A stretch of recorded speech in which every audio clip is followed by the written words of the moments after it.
to allow the landings on the beaches to be successful. So it's a cliff here. Are we ready? Yes? Okay. Cycling to keep training everywhere in Normandy, even in the forbidden areas. And they could see him going, concentrated on cycling. But in fact, he was observing discreetly. And then once back home, he was having somebody working with him, drawing a map with all of the details of the German defense. So thanks to Guillaume Mercader, they knew a lot of details of the German defense. And so, as I told you before, as we were in the bus, the Allies knew that here there were 6 guns that were powerful enough to hit ships that were going to stop offshore of Utah and Omaha Beach is on D-Day. And if that was happening, it was going to be a disaster. So you see the type of guns that the Germans used here. They were 155 millimeter guns long, and they were French guns of World War I, but they were still good guns, of course, in World War II. And on your right hand walking, you will see the barrel of one of these, of the same type of guns. It's not one of the guns of Pointe de Seine, because they all disappeared after the war for metal salvation. But it gives you the size of these guns, the same type of guns. Let's keep it going. What was the range of those? 10, 12 miles. Of course, everything is empty. And you can see the holes in the ground everywhere. These are bomb craters. It was heavily bombarded on before D-Day, had already been bombarded, but on D-Day even more heavily bombarded. So it's cribbled by bomb craters, and it's one of the only places in Normandy where it was decided to preserve the bomb craters. Everywhere else, everything was leveled, restored. The farmland was restored as farmland. The towns were restored, houses were rebuilt, monuments were restored.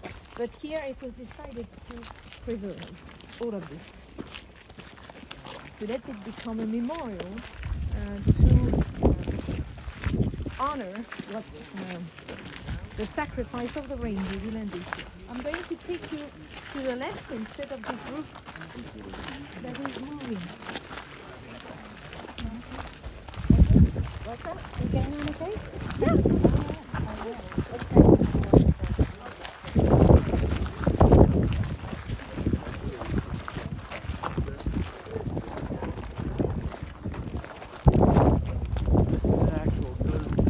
Yes. Mm-hmm. So,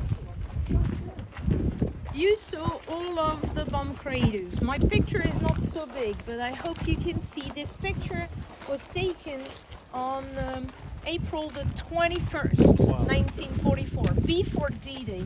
And on this picture you can see the triangular cliff of Pointe de Seine. And so this picture was taken at the time the Allies were doing the air bombings before D-Day to try and disorganize the German defense as much as possible. Here is another picture that was taken after D-Day with Pointe de Seine cribbled by bomb craters. Can you see? And so you can see that here the air bombings were successful, very successful. They are bomb craters that were consequences of air bombings, but also naval bombardments. And then here where we are standing between one of the first gun emplacements that when the guns were in open air. You see the remnant of one of these circular platforms, and that's when the guns were like this. Okay? They could swivel and shell 360 degrees around.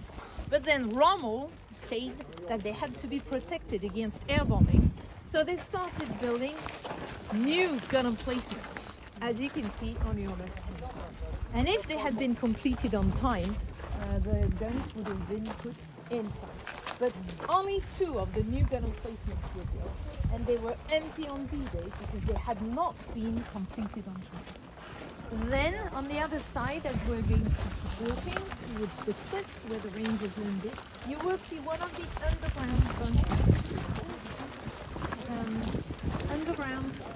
Living quarters for men to live, sleep, and fish and food.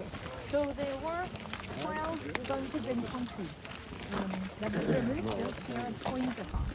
And the half of them sheltered weapons or ammunition, and the second half sheltered soldiers.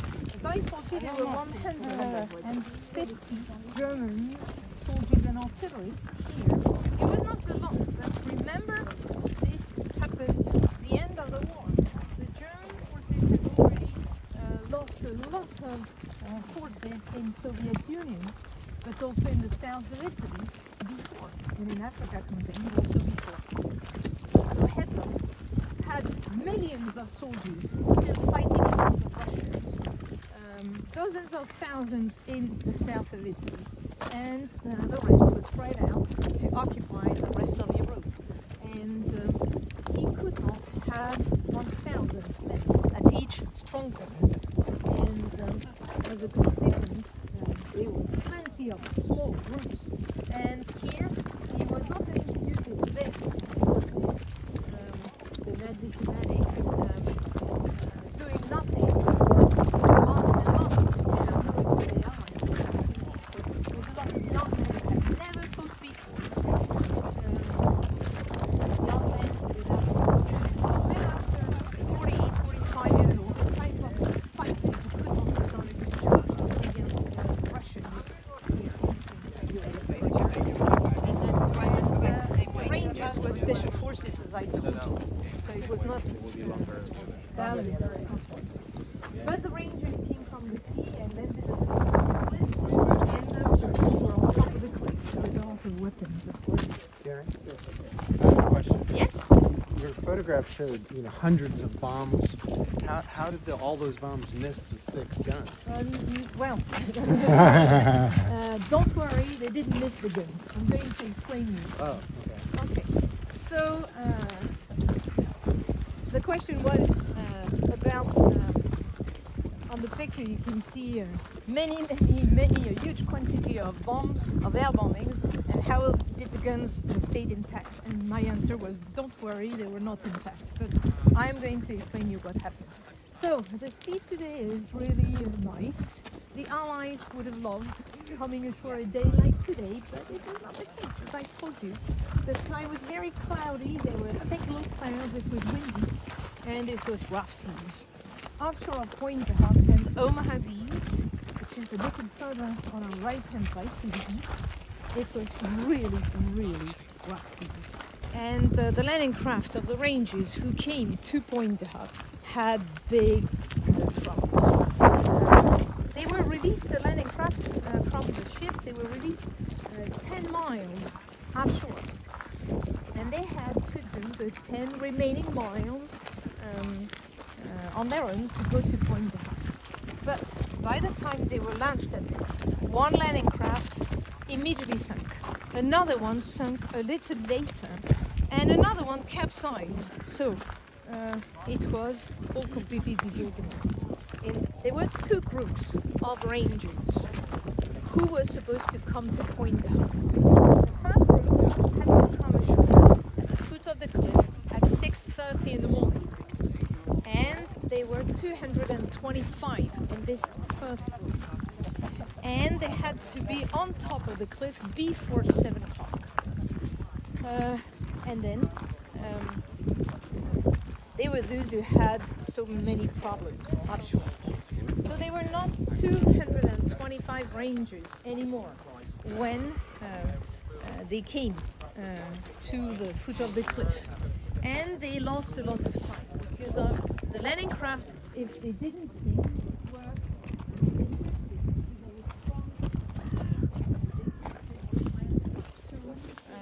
too far to the east. If you look behind the group on your right hand side over there, you can see another point, another cliff.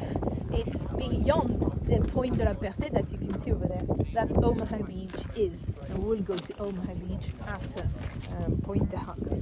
And so the first group of Rangers was moving into the wrong direction without hope. But their commander, Lieutenant Colonel James Earl Rudder, he was from Texas. He survived the war. He became the president of Texas A&M after the war. He saw the mistake and it gave the order to correct the mistake of navigation, and they finally landed, but in late. They landed at the right beach, well, not beach, sorry, at the foot of the right cliff, but instead of coming ashore at 6:30 in the morning, they touched in at 7:10, and not far away from where we are. As the other group went to the other side, I came on this side, but the landings happened on the other side. And be careful, we're going to go upstairs, but these steps are quite steep, so watch your steps.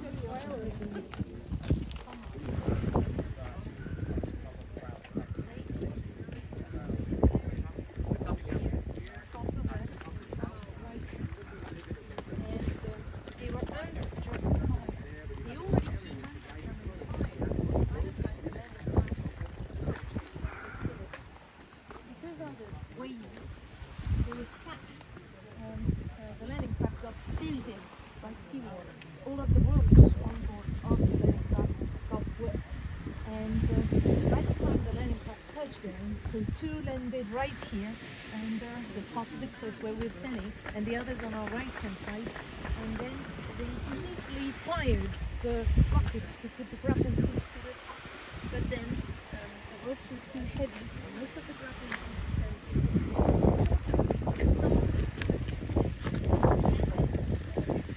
different type of rocket launcher, grappling hook throwers that worked a little better. All of this under the German fire, and they found a way to make it to the top of the cliff. Not all of them. 15 rangers were killed or made wounded, and could not make it to the top. But the others made it to the top. And from the top, they had to start progressing to capture the gun battery, look for the guns, knock them out of action, and also it was a double mission actually. They also had to capture the road that we're going to take later to go to Omaha Beach. And when they touched down here where we are, there were two landing craft, one touched down here, one touched down here, and then here, inside the postal observation, there were Germans shooting. They were observing, but the Germans inside had their personal guns. So of course they opened fire at the Rangers who were climbing and trying to capture this bunker, and the Rangers were shooting back at them. And there was one Ranger who made it so fast, climbed the cliff so the Rangers who climbed the cliff the fastest made it in 10 minutes. Look at this. 10 minutes. You jump out of the landing craft and climb the cliff in 10 minutes. What do you think about this? It was quite incredible. After so much training, they had been becoming really strong, really good at climbing. And then the Germans, he managed to make it so fast to the roof of this bunker, and he destroyed the antennas so that at least they could not communicate with the rest of the gun battery. But other Rangers had a harder time to get to the top from the same landing craft. You know, this bunker is now almost at the cliff edge, but on D-Day it was 15 meters inland from the cliff edge. So it does not look at all like it was on D-Day. And there were there was more land and more bomb craters. And you imagine the Rangers hiding in the bomb craters once they had got to the top. And then they were pinned down in their bomb craters until one Ranger came to the top with a bazooka, and then he shelled one time. He didn't have to shell a second time, because the Germans inside the post observation ran away. They left the room where they were observing from to get sheltered inside the bunker, and they were locked in from the interior, and it took until June the 7th in the afternoon before the Rangers blew up the door, and the Germans quickly ran out and surrounded it by this time. The other Rangers were going to keep going. If you have taken your pictures, they keep going, and you can see the interior of the bunker for reason.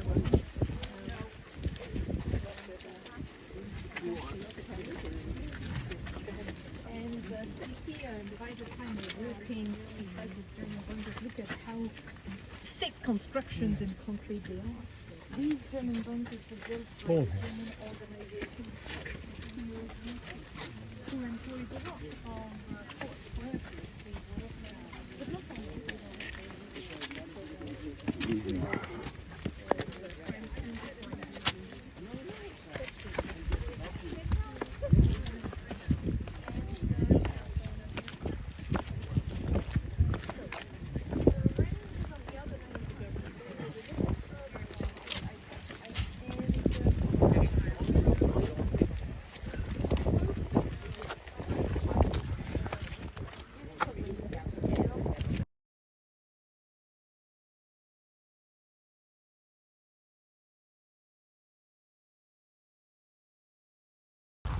This is Omaha Beach.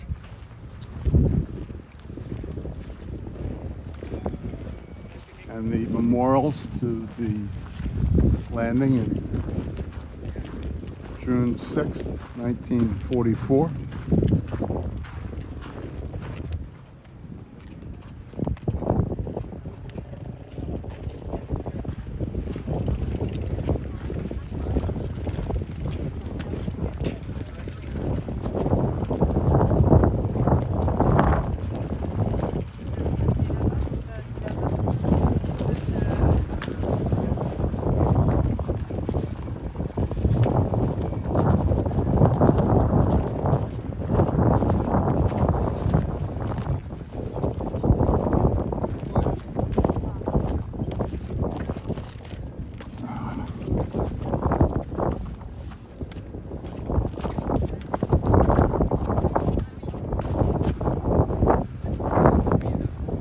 Now we're actually on the beach where the landing took place. All the German steel was put here, has been removed, obviously. The sand looks nice. A lot of European beaches and rocks and stones. And look at the number of sand shoals out there. That's where a lot of the landing craft got stuck when they were trying to land.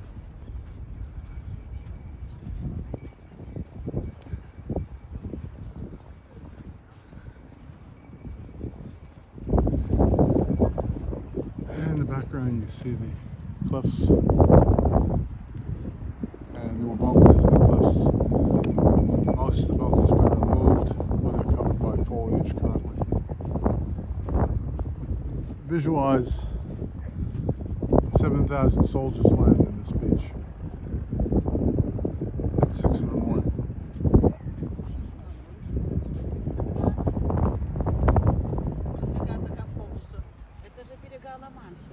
Plus, when our soldiers were landing, the water wasn't like it is now, so it's a very calm day. On June 6, 1944, the seas were very rough. And when the landing crafts hit the first shoal, sometimes the men would, front would flap open and they're in 4 or 5 feet of water, and some of them didn't swim that well. There's a lot of soldiers drowned.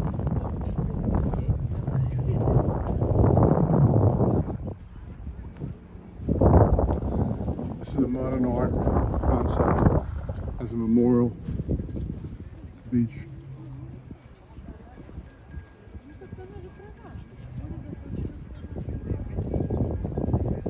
As you heard from our guide, it's even a significant tourist attraction for French people who come here to teach their children what the Americans did for them.